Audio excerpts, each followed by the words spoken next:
to episode 9 of the Live Motocross podcast. You're joining me, Sophie McGinn, and I've lost my normal co-host Darren this week. He couldn't make it, but joining us today we have Infront Moto formerly Youthstream CEO David Luongo, who is going to chat to us about MXGP, the future, and also talk us through this year's calendar. So get settled in, grab a cup of tea and enjoy.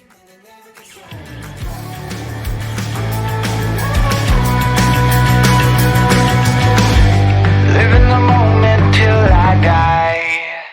And I'm gonna change.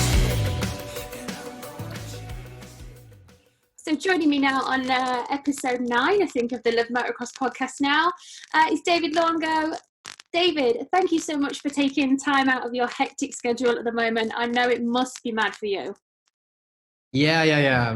Good evening to everybody, and it's a quite a very strange time now, but challenging time for all of us. But we are ready to go through this kind of storm, and we all wait very much to be back racing. So we are working very hard, all the Infront group to deliver the championship, and all the motocross family is very united in this difficult moment to go ahead and to deliver the best championship possible. So yeah, I'm very confident that in some weeks everything will go back to normal. But yeah, for sure the last weeks were quite busy for us. Yeah. Pretty intense across most of Europe, I think, at the moment. Yeah. So, David, give us a little bit of a recap on what your job role is at Youthstream and how you sort of worked your way up to that. Yeah. So actually, I'm the CEO of past Youthstream. Now it's called Infront Moto Racing. So yeah, it's I'm the CEO of the company. My father is the chairman now, and I joined the company 8 years ago. So it's my 8th season with all the motocross family. And I'm managing a bit all the departments. When I started with the new technology, and then on the organization side to overview a little bit all the services, also the sports side, the marketing side, the media rights side. And now I'm a bit overviewing everything and negotiating with the organizer and managing the championship. Yeah, so it's kind of global management position that I have now, but it's very exciting. Some big responsibility, but with the passion, so it's quite usual, and it's very motivating. So you actually came from more of a football background, is that correct? Yeah, it's a mix. Yeah, my first family is motocross because I'm really born into this world. I received my first bike when I was 3 years old, when my father was making the master of motocross. So quite funny because my first kind of souvenir of motocross is in Monaco when we were doing the master of motocross over there. We built up. So I was 3 years old, and we built up a kind of supercross track on an area of Monaco. And I received a Honda 50cc there, so I was riding this very nice track in the city, and then all my I was linked with motocross, so I came to many Grand Prix when it was taking place in Namur, when it was taking place in Beaucaire, or for many races. I was coming to see as a fan.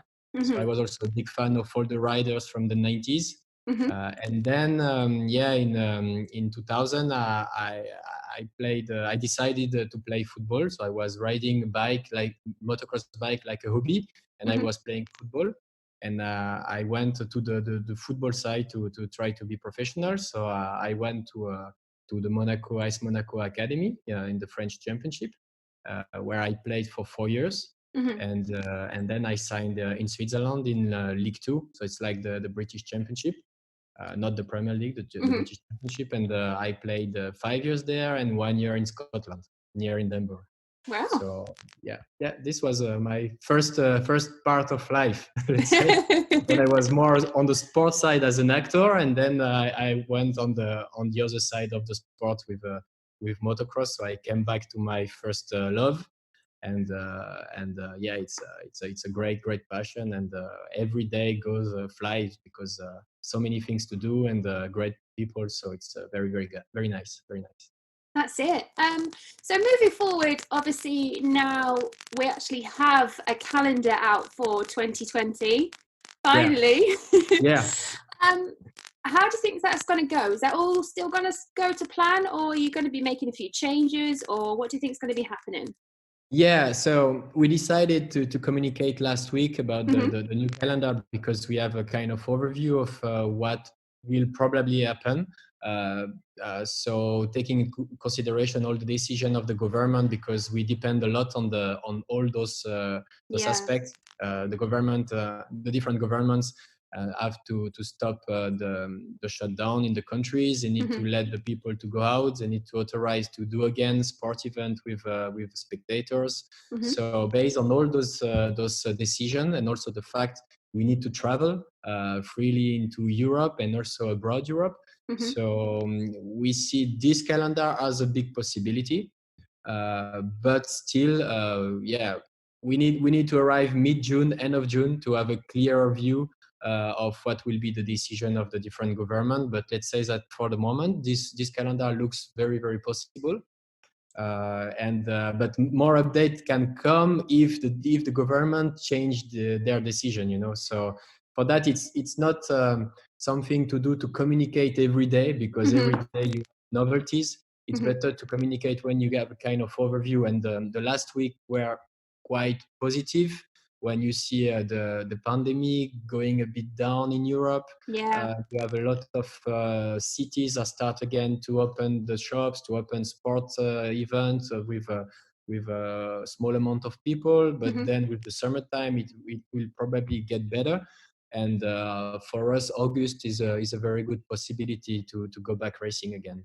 Yeah, I agree. I know, obviously, one thing on the calendar which is quite monumental each year, is obviously the Motocross of Nations that Yeah, was due to take place in France this year. Is yeah. that still got to go ahead, or are we just kind of playing it by ear still? No, for sure. This race is the biggest event in the year for the world of road in Mm-hmm. general. So it's our main priority, and it really depends on the government decision. Yeah. If you have the authorization to make uh, an event with spectator, the Motocross of Nation will take place, and it's really on this direction that we are going, because for what we understand from September, the football league will start again as normal. Mm-hmm. Many big sport events will start again as normal. You have also in France the Tour de France Mm-hmm. in the same in September that has been confirmed. So all those signs are very positive to run the event. Then for sure there is a possibility. I don't know what is the percentage that the government say, yeah, we cancel all the events, and Mm-hmm. here it will be impossible to do anything. But if we are in this situation and this dynamic, I'm very confident that we will do the Motocross of Nation in France. Oh, that's good to hear, because I think a year without the Motocross of Nations on the calendar would be very strange. Yeah. So a little bit of what we want to hear about in the UK. Obviously, we've had Matterley Basin now for the past few years, which has been a great venue. I really want to know what your thoughts are on having a motocross GP on the beach in the UK, because this is something that might be in the pipeline further down the line. What's your Yeah, thoughts? yeah. Everything is possible. It's we Materley is a fantastic place. Mm-hmm. We were the one to bring the motocross there with Steve. Steve is a fantastic person. He's a crazy man, but he's in love with motocross. He's really in love with the sport, and we always had a fantastic relationship with him. And for the last decades, he's the only one that can make a Grand Prix in the UK Mm-hmm. with his investment, with his passion, and with the quality of what he delivers. So Matterley was every time a great Grand Prix. Mm-hmm. Then we had some years with a better public than other years, but in general, also this year was very positive. Mm-hmm. Now. a beach race, yeah, it can be possible. Like a race in a city can also be possible. Mhm.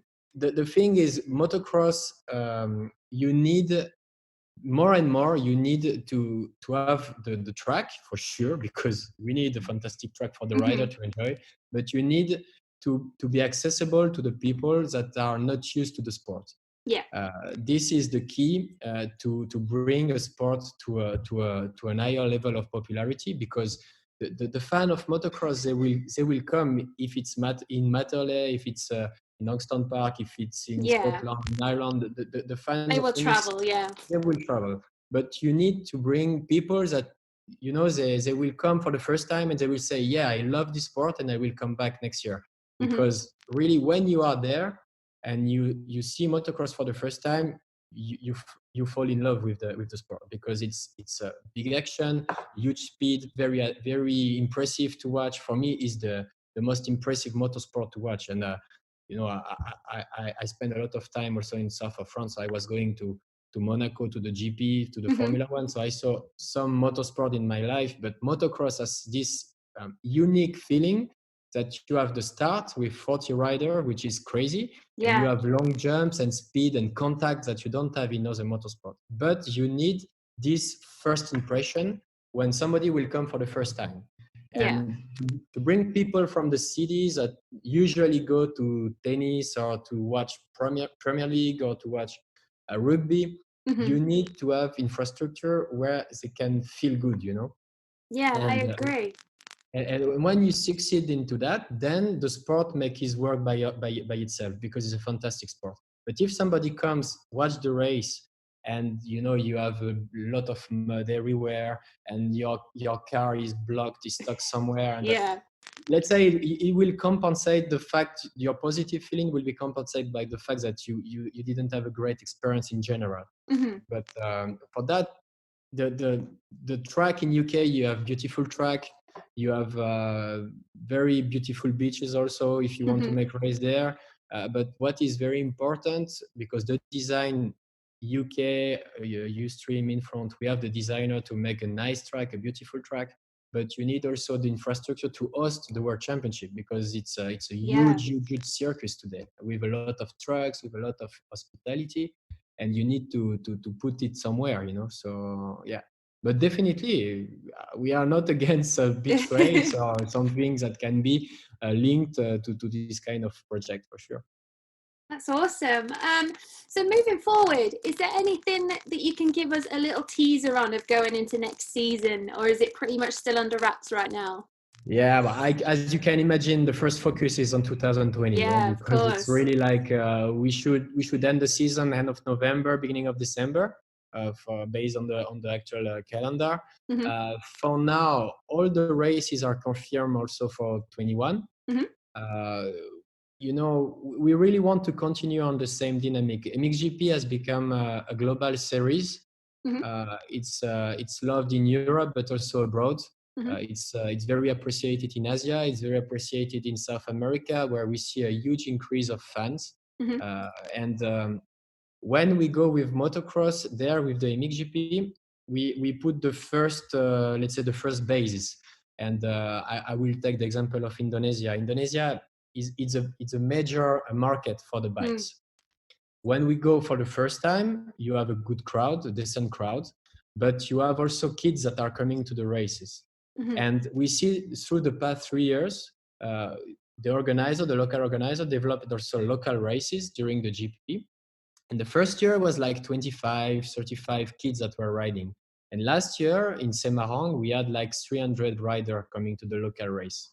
Wow. So this is a very, very positive sign that in maybe 5, 6, 7 years, you will have riders that will also increase their talent. And I don't know if it will be in the next 5, 6, 7 years, but one day you can have also some riders that can join the European Championship. And you can also have talents that are coming from those countries, because the talent is not coming only from Europe, you know. The talent is coming where you can afford for a bike, and where you can see the event, and where you can have the will to participate to this kind of sport. And by going to such country, then we create a bit the passion to the people there, and it's the same in South America. In South America, is a bit more evolved than Asia because we are going there for more years, Mm-hmm. So let's say the politic of the company for the next year is to continue on the same basis, for sure, by keeping all the historical races in Europe, because we need them. We love them. We love all the circuit we have in Europe, and to continue to add also sometimes when the project is interesting, to add big circuit infrastructure more related to road racing, to also bring the sport to another level, and to present it to new people. So it's a big mix of all those aspects. And at the very end, the world champion has to be good on dirt, on sand, on mud, on all the track we are doing during the year, and the winner is the best rider of the category. That's brilliant. Going forward, do you think obviously the spectators will sort of fluctuate with what's happened with the pandemic at the moment? I have the two feelings, because I think it's the same for you when you talk with friends. You have some friends that have a big fear of going out again, and you have friends that are just one will is to be able to be free again. So it's the view I have is, I'm a positive person, so I think that we are all missing motocross, like we are all missing our past life. And from the moment we will be able to do party, to watch sport, to practicing sport, we will do it again. I am based in Switzerland, and Switzerland was quite open in the way of managing the pandemic. They were letting the people doing their stuff with respect. But you see that when we have the possibility to go out, everybody's going out, because we are social people, and we are passionate by sports. So I believe that when it will be again open, we will have a big boost of living our life fully, with a lot of passion. And no, I'm quite positive about the after pandemic.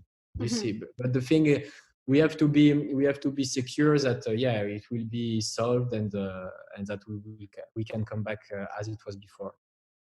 Well, hopefully we will get back in the swing of things come August, September. David, thank you so much for taking time out of your manic schedule, I can imagine at the moment, to come and chat to us on the podcast. But we'll catch up with you later on in the race season, and probably see you at a GP. Yeah, with big pleasure. Thank you very much. And I wish to all of you all the best, and I wish you to see you again very, very soon on the Grand Prix. I hope in Russia, and for all the rest of the season. And I'm gonna chase it. And I'm gonna chase it. I know we can't ignore. There we go. So that rounds up our little interview with David Luongo. Make sure you stay tuned to the Live Motocross podcast, available on iTunes, Spotify and Acast. See you next week.